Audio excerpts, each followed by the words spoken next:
गोदे बदे भौजाई का कलाई पकड़लस कला से भौजाई हमरो बोहनी करा दे तू।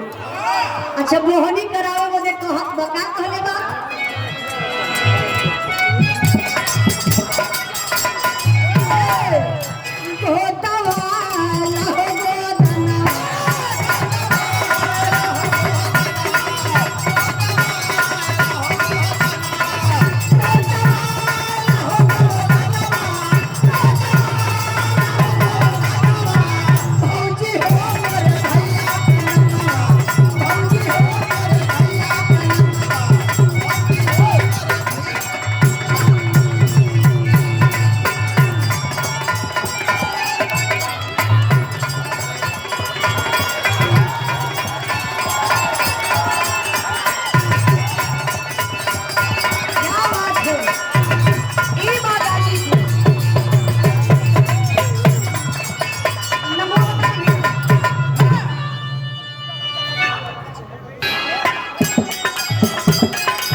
चक्र बना के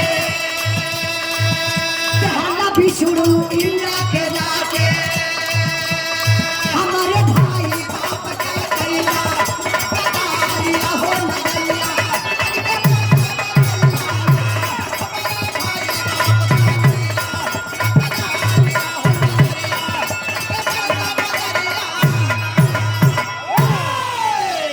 गौर करेंगे बाबू। एक बार की बात है विश्वकला जी अपने पति विश्वकर्मा भगवान से कली का हो बड़का कलाकार बनेला बढ़िया बढ़िया अस्त्र शस्त्र बनवला हर देवी देवता के देहला एकाक गो हथियार बनाए के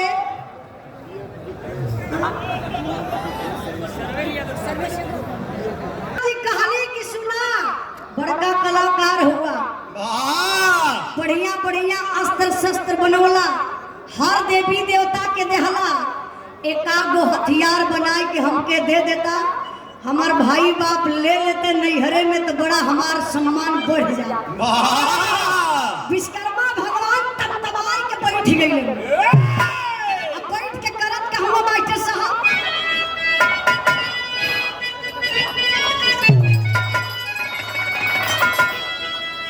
सची कहो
जाला।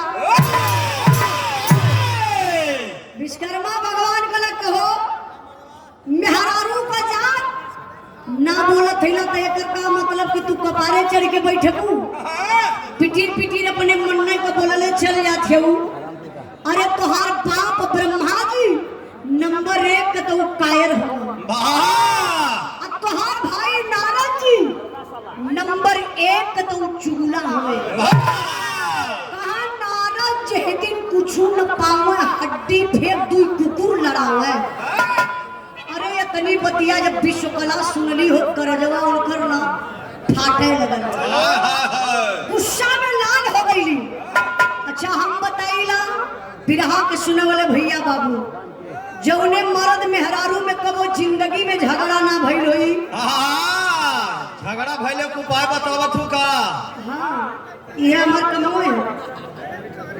जौने मर्द मेहरारू में जिंदगी में झगड़ा ना भइल होई, जाय के घरे आजमाई लिया, खाली अपने मेहरारू के नैहरे का बुराई कह के देखा।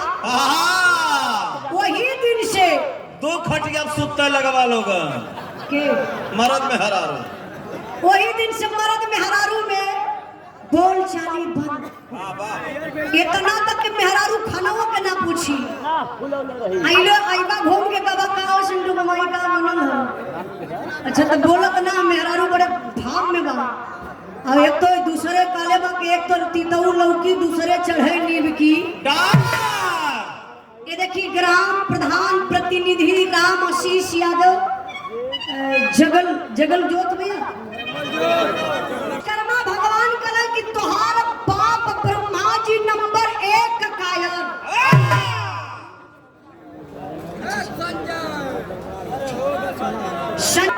विश्वकर्मा भगवान का बात सुन के विश्वकला नाराज हो गई।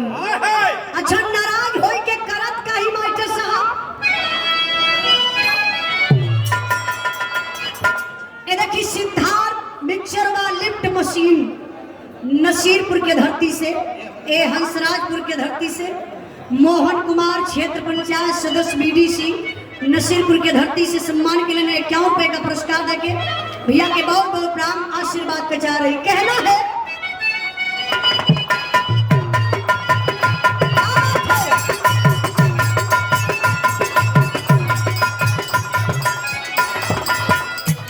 देखिए गीत बड़ी प्यारी बा। जैसे आप लोग भक्त बानी, माई का पंडाल सामने बा, माई बहिन 9 दिन का नवरात्र का व्रत रहली, देवी माई के सामने कलशा रखले रहली, काय के माई बहिन देवी माई के जगावेली। कैसे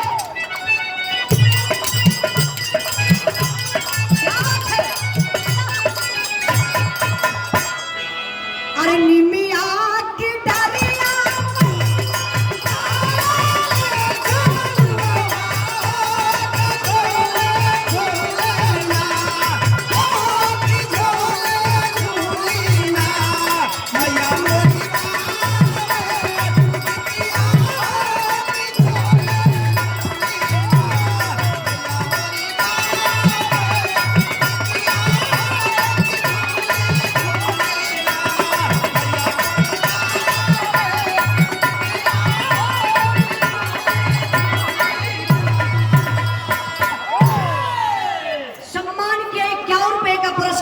माता रानी के गीत पर हमारे बड़े भैया लाल जी यादव ड्राइवर भैया की तरफ से बहुत बहुत प्राण से भाई के प्राण बा।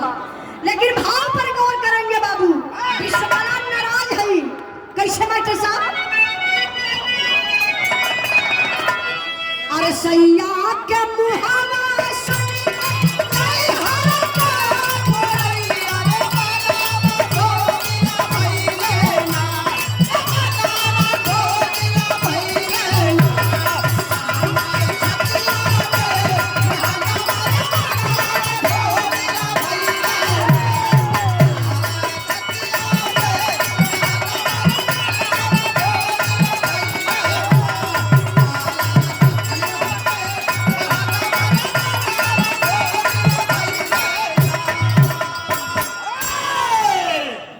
समस्या हो जाता। अब सुना था? अच्छा चलिए ठीक बा। दुर्गा पूजा समिति से प्रबंधक महोदय मनोज गुप्ता जी की तरफ से, विनोद गुप्ता जी की तरफ से माई के गीत पर खुश होकर के 200 रुपए का पुरस्कार देकर के आप सम्मान किए। आपके चरणों में बहुत बहुत प्रणाम आशीर्वाद का जा रही। बड़े भैया गुड्डू विश्वकर्मा जी, अच्छा आप के परिवार से कहानी भी चलत हो मतलब बिरदरी से। गुड्डू विश्वकर्मा जी की तरफ से कलकत्ता वाले बड़े भैया जी की तरफ से पुरस्कार बा। भैया के बहुत बहुत प्रणाम आशीर्वाद का जा रही।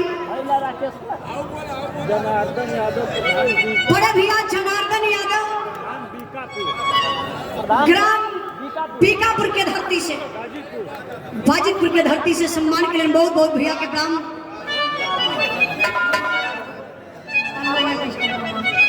गौर करेंगे बाबू, विश्वकर्मा नाराज हो गई।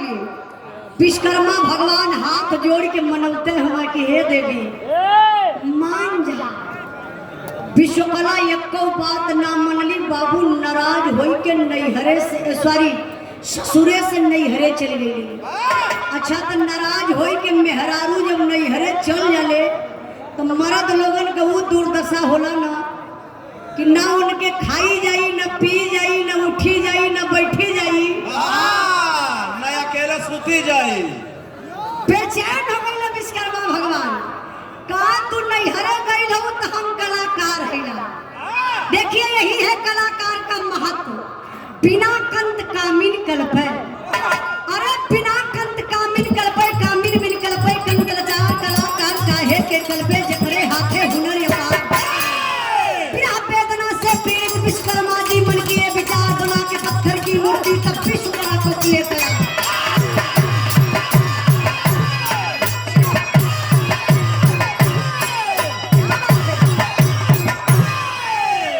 विश्वकर्मा भगवान का तो सुनबू, नैहरे गई हो तो जा वही रहा। ए पीछे वाला भैया हल्ला मत करे। नहीं पिछवा ना, आप लोग तो सही होगा। हमके लगा तो बड़े प्रेम से आप लोग सुनत है। कहता पीछे से मत बोला लो। आज के दिन भैया मुँहे से मत बोला। तब किथुआ से बोली है। मुँहे से ना बोल के इशारा से काम चलाला। देखिए सम्मान के ब्रजेश कश्यप आप बड़े भैया जी की तरफ से श्रीनगर कट्टर हिंदुअर 100 रुपए का पुरस्कार देकर सम्मान के लिए। भूतपूर्व सैनिक अमीर सिंह बड़े भैया जी की तरफ से पुरस्कार। भैया के बहुत बहुत प्रणाम आशीर्वाद कचा रही। करियमान के रुपया पैसा मिली तो आप लोग शांति बनौले रहिए। कहे से हमान का दुकानदारी है, अक्सर ही दुकान हमान के रातिया में खुलबा करे। रात में प्रोग्राम ज्यादा, दिन में कब हो। देखिए सम्मान के लिए सदा वृक्ष चौहान नसीरपुर प्रधान पद के प्रत्याशी बड़े भैया जी की तरफ से 100 रुपए का पुरस्कार। बहुत बहुत नाम आशीर्वाद के जा रही। अब तरी कहानी पर ध्यान दें। विश्वकर्मा भगवान गई एगो पाथर लेके अइले। देखा मेहरारू नाराज होके नैहरे चल गई, रहना पावत हूँ। पाथर ले अइले 7 फीट लंबा, 4 फुट चौड़ा, 2.5 फीट मोटा रहल। अब समझला कि इतना चौड़ा रहल भाई। लियाई के पथरा के रखलन। विश्वकर्मा भगवान के दिल दिमाग में खाली एक दृश्य नाचत बा, उनकर दुल्हन विश्वकला। तो आप लोग जानी ला, कोई चित्रकार जब चित्र को बनाता है, कोई मूर्तिकार जब मूर्ति को बनाता है तो उसके माइंड में वो चित्र चलता है। जैसे हम बिरहा गावत बनी तो हमारे दिमाग में चलत बा, आप लोग सुनत हुआ तो आप लोगों के दिमाग में रिसीव होत बा। विश्वकर्मा भगवान छीनी हथौड़ी उठौलन, वही पथरा के गढ़े लगलन। अच्छा तो गढ़त गढ़त गढ़त गढ़त गढ़त एकदम सेम टू सेम विश्वकला का रूप तैयार कैलन। जैसन विश्वकला का आम के फांकी नियर आंख रहा भैया, गजब का दोनों कटीली आंख बनौलन। सुग्गा के ठोर नियर नाक बनौलन। टमाटर नियर लाल लाल उठल उठल गाल बनौले। वाह 8 अंगूर का तो खाली हई गर्दनिया बना देले रहे। वो बंद गोभी मथिन न। ऊपर अरे सब समझा था। ई पागल आदमी है बा। ओ गोलका कपार बनौले। ऊ पतील का छरार कलम की बदन बनौले न भैया। मालूम दे सफेदा का मोटा हो। हाँ हो छुअले छलका एकदम की। देखा बुझा था गए ना छुए। अरे ओके गलंडर मार दला ना फिट हो गेल। बड़ी सुघर बनौला विश्वकर्मा भगवान। अच्छा तो देखा तो जब मूर्ति बनल बा ठीक वाला के बिना श्रृंगार का मजा ना देले। विश्वकर्मा भगवान नकली बार बनौलन। आहा अमंगिया में सिंदूर तो ऐसा पहिरावत हो। मालूम देखो कि बेलचा से उठा के डरले हो। वही ठंडा से डरले रहा पागल पे। अब गजब का मांग में सिंदूर, नाक में नथुनी, गले में मंगलसूत्र, पांव में पैजनी, कलाई में चूड़ी, मतलब श्रृंगार कहता हूँ। कलाई मूर्तियां बिना कपड़ा का मजा ना देती। नंगा ना ठीक लगत है। विश्वकर्मा भगवान एगो लाल कलर का साड़ी रहल, वही पत्थरा के मूर्तियां के पहनाए दे रहल। साया नहीं पहनौने का। अच्छा हम देखेगा ललिका। अरे तो फंसी है कहाँ साड़ियाँ। नहीं भैया जरूरी है साड़ी साया ब्लाउज पहनाई के। अब ब्लाउज का बच्चा। अच्छा भैया ब्लाउज का बच्चा का होला। यो होला तू ना समझ पावत हो। नहीं हम तो सही में ना जान पावत थे। आज यही मेला में बहुत दिक्कत रहा है। साड़ी साया ब्लाउज पहनाई के विश्वकर्मा भगवान फिर बचा हुआ का नाच करत हो। अच्छा तो जाना था पत्थरा के मूर्तियां के कहाँ रखत हुआ विश्वकर्मा भगवान। कहाँ जैसे मूर्ति दिखत है ना एकदम ठीक जौने घरवा में सुतत रहल वही दुवरिया के समनवा देवलिया की यहाँ ऐसे उठना के मूर्तिया के खड़ा कर दिया।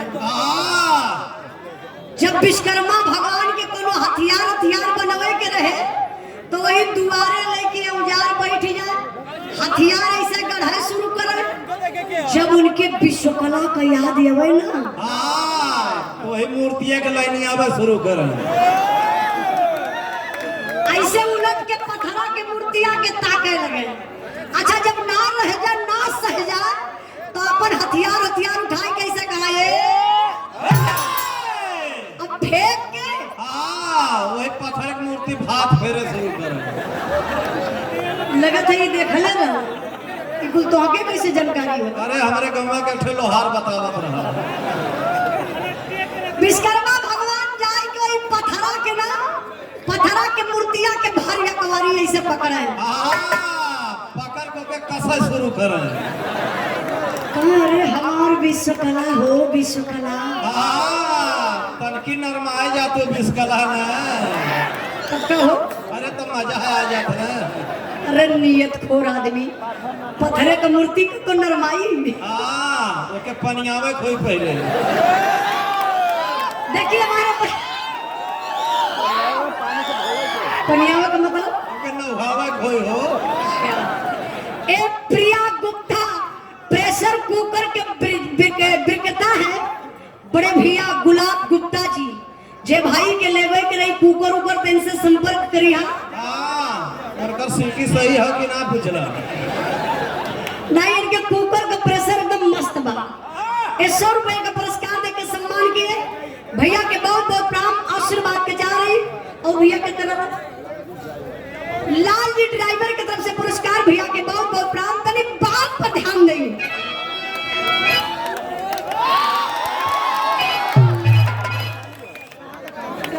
अनिल यादव जी हमारे बड़े भैया जी की तरफ से सुंदर पुष्पहार और पुरस्कार 100 रुपए का पुरस्कार भैया के बहुत बहुत प्रणाम।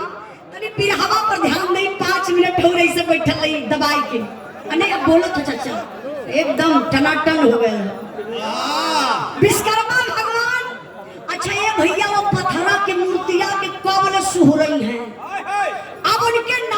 गए। एक दिन विश्वकर्मा भगवान 12 बजे राती गए, वही पथरा के मूर्तिया कैसे जैसे हीरो ना गोदिया में उठावल हीरोइनियन के ऐसे उठा के नतिया भर ऐसे कोरवा में लेके झूमते रह गई। ओके हिलावल करे रतिया।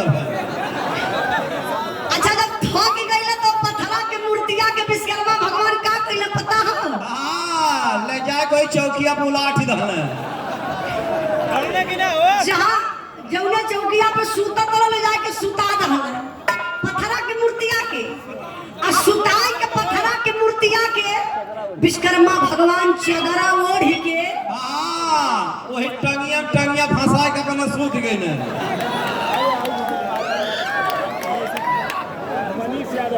मनीष यादव बड़े भैया जी की तरफ से पुरस्कार, भैया के बहुत बहुत प्रणाम। विश्वकर्मा भगवान ने पथरा की मूर्ति के साथ रात 12 बजे का कैलन का मास्टर साहब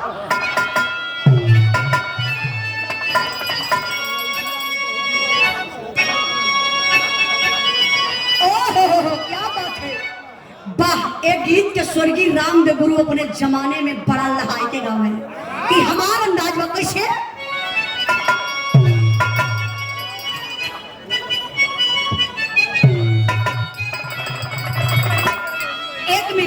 तनी भैया यो जरूरी है ना, ले ले नमो बोलने के बाद फिर बोल बतावा कनी।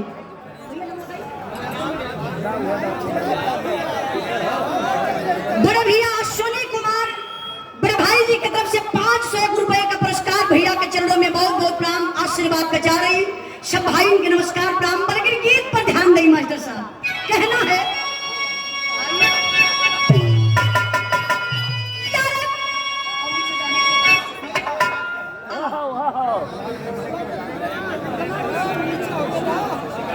सेक्रेटरी महोदय जी अश्विनी बड़े भैया जी की तरफ से 501 रुपए का पुरस्कार है बिरहा के भाव पर।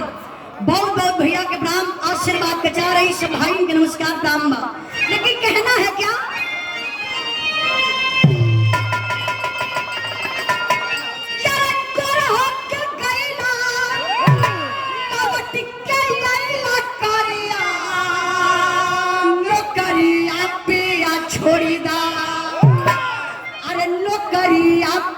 छोड़ी दा चल जाया कोई लल्ला छोड़ी दा।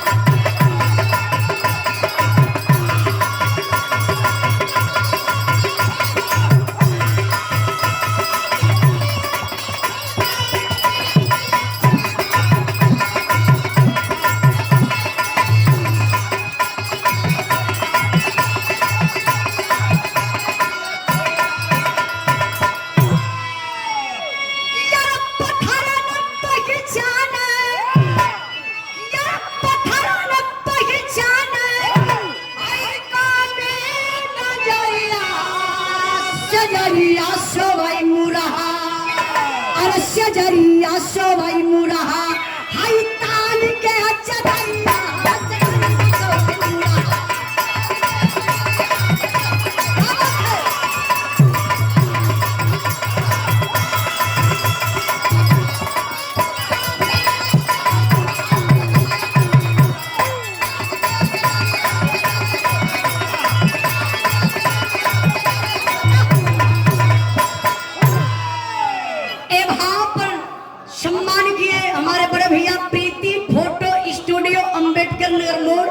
गाजीपुर के धरती से 50 रुपए का पुरस्कार, भैया के बहुत बहुत प्रणाम।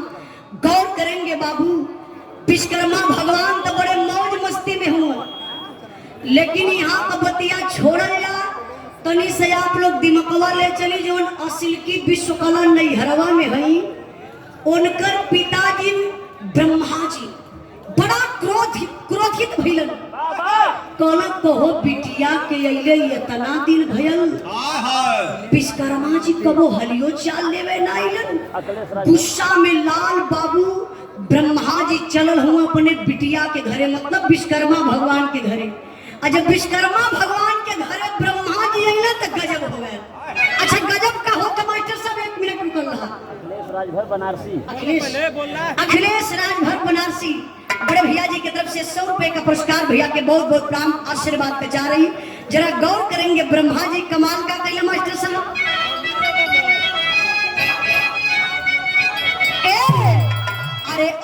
विश्वकर्मा के घर पर क्रोध मानी मूर्ति पे गिर गए कमंडल के पानी।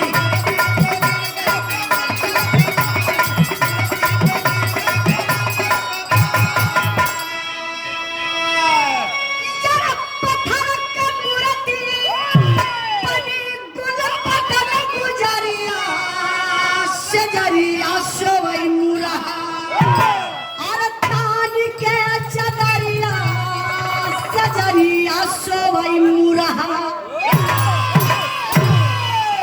वाह ब्रह्मा जी बड़ा गुस्सा में हवन आइले विश्वकर्मा भगवान के घरवा में दरदरायल घुसल चाहत हो। पहले के द्वार बड़ी छोट रहे वो काहे बहन बिटिया घर में जाए तो झुक के जाए संस्कार रहे, लेकिन आज का द्वार 7 फुट लंबी 8 फुट लंबी हो गई। खड़ा खड़ा घुसा दा पूरा का अरे गाड़ी लेके चल जा खड़ा खड़ा अंदर रह। तू ढेर बड़बड़ बोलत हो, लगा तो तू भांग के गोला आज खाए के आला। विश्वकर्मा अच्छा बढ़िया विश्वकर्मा भगवान के घरवा में ऐसे पौवा ब्रह्मा जी डालत हो। चौखटवा रहल ऊद, हाथ में रहल कमंडल आ कमंडलवा में रहल पानी। ऐसे पेनिया कमंडलवा का चौखटवा में ऐसे लड़ल आ पनिया कमंडल का छलक के ऐसे हलकल पहले आ छलक के पनिया वही पत्थरा के मूर्तिया पर चढ़ गई।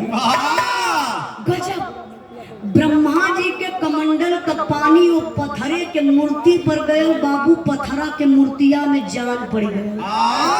पत्थरा का मूर्ति मेहरारू बन गई, लगल डोले बोले खाए पिए। विश्वकर्मा जी के लेके सुतता विश्वकर्मा भगवान का 10 उंगली घी में और 10 ठे रिफाइन में फंस गई। ई कैसे जवना ठे नहीं हरमा गई है।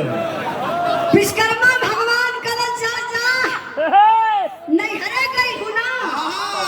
वही रहा, यहाँ तो काम चला था। ए भैया भैया भैया तने करे न मोह दे के मैं बुलवा दा।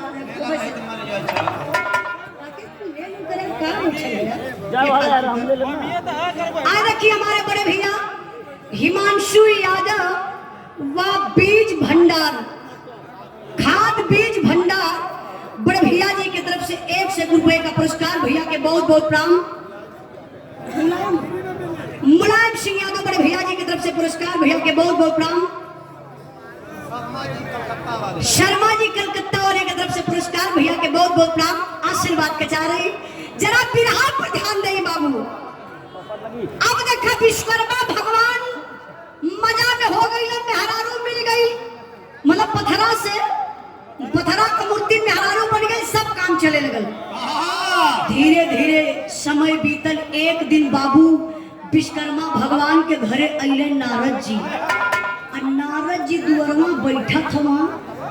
तब ले भैया हो घरवा में से जब पत्थरा से मेहरारू बन गई नहीं लियाई के पानी और मिठा नारद जी के बगलिया में धरती।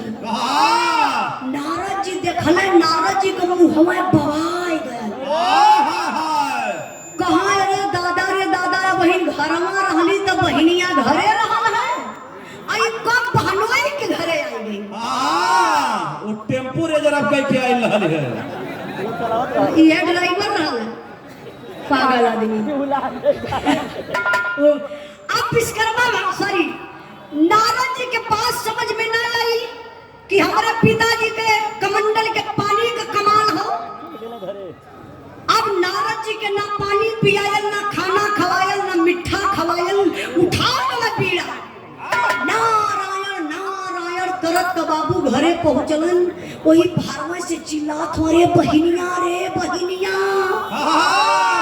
विश्वकला कली का भल भैया, कहा तू तो लुटाई गईलू। विश्वकला कली का कैसे लुटा गईली, कहा तू नैहर संभारत क्यों। उस सरवा पर मन के लूटत हो के वो विश्वकर्मा जी गरियावत हो।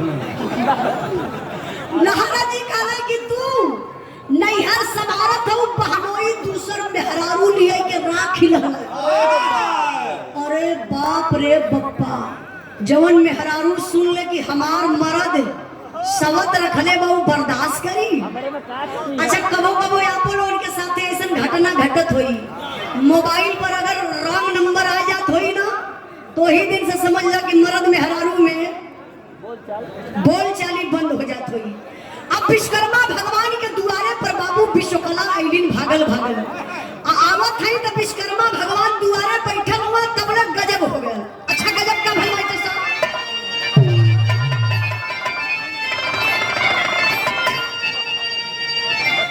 आजा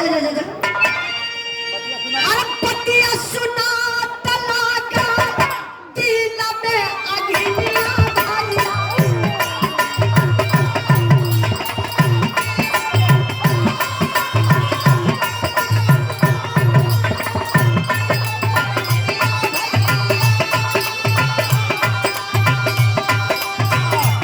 विश्वकाला तब ससुर भइले।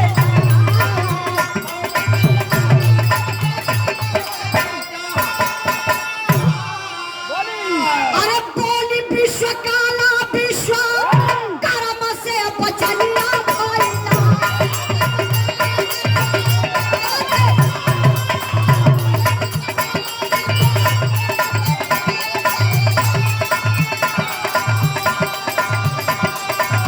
घर में से सैया का साथिया हो।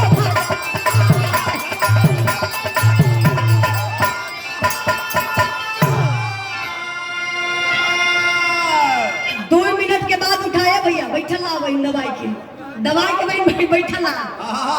पैंट खराब कर भैया। देवगन राम बभनौली के धरती से सम्मान किए, पुरस्कार देकर के भैया के बहुत बहुत प्रणाम। लाल ड्राइवर भैया की तरफ से पुरस्कार, भैया के बहुत बहुत प्रणाम, आशीर्वाद के चाह रहे इन्हें के देता।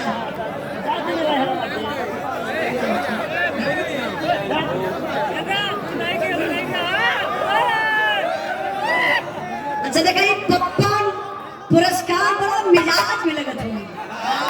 देखा भैया कहली ना कि ब्रांडेड वाले तो एकदम शांति से बैठी है, लेकिन 70 रुपया बड़ा उत्पात मचावेला।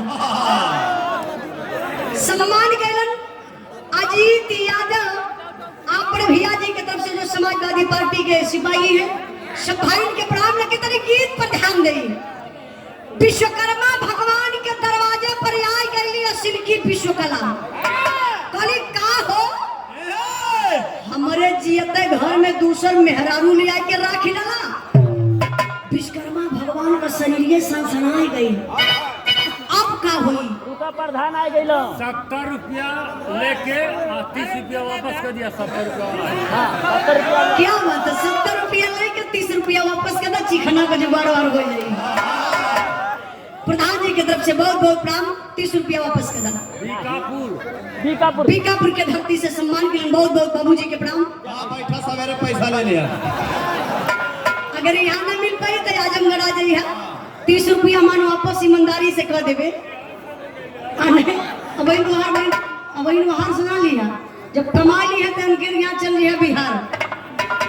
गौर करेंगे बाबू, विश्वकर्मा भगवान दुआरे बैठल तब ले असिल की विश्वकला दरदराई घर में घुस गई। अरे भैया और जो पत्थरा से मेहरारू बनल वाली अंगनवा में सूत के ऐसे मैक्सी उठा के बेना से हवा लेते हो। अच्छा क्यों मैक्सी से उठा के हवा ला ले आज तो गर्मी रहा तो उठाई के ले। विश्वकला ऐसे सूतल है, असिल की विश्वकला जाए कि झोटवा पकड़ के उखाड़ रहले। कली करे सबतिया घर हमार, दुआर हमार, भतार हमार। लेके सुत्ता थी ता के वह बिस्कला कहा थी पथरा वाली के। कहा हवा हरियन कैसन करत हुआ हमार सीधा हरक भरत है। ये हर कहला अरे आता वाला भैया पथरा वाली उठ के खड़ी। असिल की विश्वकला की धास 3 के हुनी। असिल की विश्वकला 1.5 हो गई। कोई करे सबतिया तोरे शर्म ना लगल ते कहां से रे? बताओ कहां से है बताओ। दिन मार करत थी ता विद्वान बैठल हूँ वहाँ सुतल ही कमरिए रहा। असली झगड़वा ही है रहा। अब भैया दोनों विश्वकला पकड़ ली अपन अपन झोटा, असिल की पकड़ ली नकल की का, और नकल की पकड़ ली असिल की का झोटा, कैली वही अंगना में पटकी का पटका, पटके का पटका, पटके का पटका, पटकी इतना मत पटकी दा। क्योंकि साया ब्लाउज तो फट जाए। अब दोनों विश्वकला कैली जब पटकी का पटका ये भैया गजब। विश्वकर्मा भगवान घबराए गए कहले अब का करे लगत ना दोनों सकलिया एक तरीके का बा। एम्मा कौन असिल की विश्वकला कौन नकल की कुल दोनों लगत ना लड़ के मर गई हैं। करोड़ के मंत्र विश्वकर्मा भगवान चलौलन कहले असली नारी असली हो जा, पाथर वाली नारी फिर से हो जा, पथरा वाली स्टॉप। असिल की विश्वकला कली देखा सवतिया का देखा कैसे खड़ी है सवतिया। कहाँ विश्वकर्मा जी घर में का देखा सवतिया खड़ी बा। ऐसा धक्का विश्वकला धली करिए पथरा का मूर्ति गिर के ऐसे हाथ गोड़ फैला रहे। असिल की विश्वकला कली देखा सवतिया का अब वही शर्माती ना हो। कैसे सुतल है देखा देखा देखा उतान होके सुतल ही खैले बा भतारे का कमाई। खूब चिकन आयल है समय। अब भैया कहली कि ई जबले सवतिया घर में रही तबले हमके डाही अचरियो दिन खातिर नाराज हो जाई ना तो विश्वकर्मा जी के तैयार कई के एकर फायदा उठावे लगे हैं। बस भैया 1 मिनट और संभाल लो भैया, 1 मिनट और संभाल लो, हमारा कष्ट कटत है एक प्रकार से। लेकिन आप लोगों के बहुत बहुत धन्यवाद देत बानी कि आप लोग कार्यक्रम सफल बनावे में बहुत बड़ा योगदान आप लोगों का बा। ये देखिए सम्मान किए हमारे बड़े भैया रजत कुमार विश्वकर्मा जी कलकत्ता वाले मामा गुड्डू विश्वकर्मा जी की तरफ से 100 रुपए का पुरस्कार भैया के बहुत बहुत प्रणाम आशीर्वाद के चाह रही। असिल की विश्वकला वही पथरा वाली के काटे लगली लेके छीनी हथौड़ी मरली दोनों बहिए छटक गई। मरली यही से गर्दनवा कट गल, मरली सीनवा फट गल। गजब तो भैया अब भयल जब पेटवा पर एक छीनी हथौड़ी धली ना पेटवा फटल एक सुंदर सा लड़की पैदा भई। मतलब विश्वकर्मा जी अपन काम कर गुजरल है। ये तो हमके ना जानकारी है। अरे अब एक पैदा कर देना बहन जानकारी है ना। अच्छा वो जो लड़की पैदा भई ओकर नाम का रखल गल मास्टर साहब हमरा बिरहा के आखिरी लाइन बा।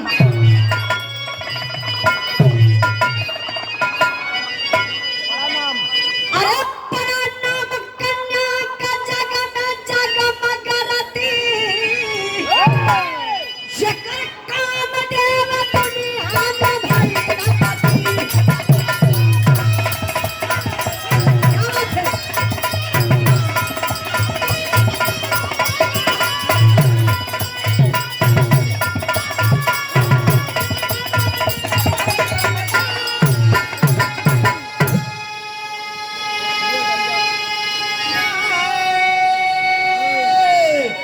सम्मान किए हमारे बड़े भैया अजीत यादव चौरा से नेताजी जो समाजवादी पार्टी के सिपाही हैं। अब वही ना आपका फरमाइश पूरा ना हो पाई बिरन। और देखिए मुलायम चमार मुलायम मुलायम चमार चमार है ना मुलायम। वो मुलायम नहीं है कि चमार मुलायम चमार बड़े भैया जी की तरफ से बहुत बहुत प्रणाम भैया के। और 100 रुपए का पुरस्कार देके सम्मान किए हमारे बड़े भैया राकेश यादव जी बड़े भैया जी की तरफ से बहुत बहुत प्रणाम। तनी बात पर ध्यान दे बाबू। बड़ा नाम कन्या का बड़ा नाम कन्या का जग में जगमग रती जेकर काम देव दुनिया में भइले पति।